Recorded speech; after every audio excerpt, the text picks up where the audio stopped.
Vous n'êtes pas sans savoir que depuis quelques semaines, nous traversons quand même des moments très difficiles en ce qui concerne la flambée des prix des produits alimentaires sur nos différents marchés.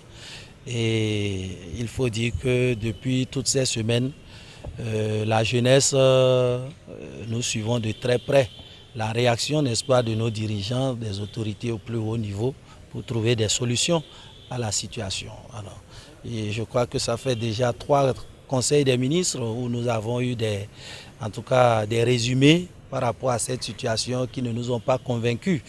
Parce que vous voyez, chaque fois qu'on vient nous donner des raisons pour lesquelles la situation est comme ça, pour calmer les populations, nous on a plutôt besoin des solutions. Donc on a plutôt besoin des solutions et nous voyons ce qui se passe ailleurs.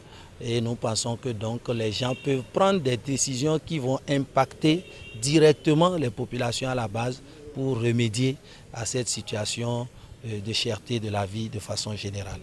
Il s'agit non seulement de faire une mobilisation massive, mais de faire le tour de la ville et d'attirer l'attention des dirigeants sur les propositions, n'est-ce pas, que nous attendons d'eux pour régler la situation.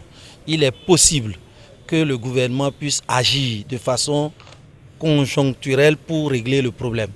Et apparemment, ce n'est pas dans cet élan que les gens sont. Donc on a voulu attirer l'attention pour dire, ça se fait comme ça ailleurs, vous pouvez prendre les décisions, quitte à ce que, après votre communiqué, les jours suivants, toute la population béninoise puisse ressentir un changement. Aujourd'hui, vous allez sur nos marchés et c'est à l'unanimité que les gens vous diront que ça ne va pas parce que non seulement les gens ne viennent pas acheter parce que c'est trop cher, mais celles qui vendent aussi, mais si les gens ne viennent pas, il n'y a pas le marché.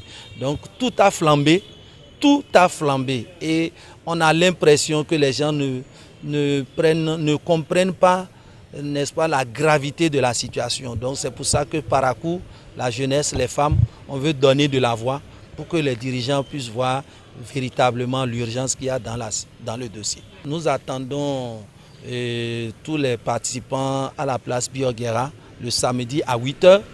Et le nombre de personnes attendues compte tenu du nombre de mobilisations qu'on a fait, c'est au moins 3000 personnes. Et nous allons quitter la place Bioguera en direction, en passant par la résidence du préfet. Nous allons faire le tour, venir vers la mairie et nous allons faire un tour à la mairie de Parakou. Nous continuons, nous tournons derrière l'ancien site de l'autogare et nous retournons vers la préfecture en passant par la Cielcam.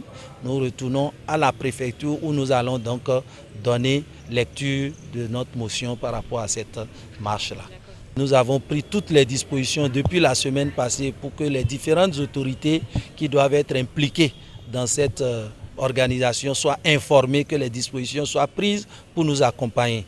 Alors, on nous a demandé encore de revenir cet après-midi pour pouvoir avoir donc le retour de l'autorité.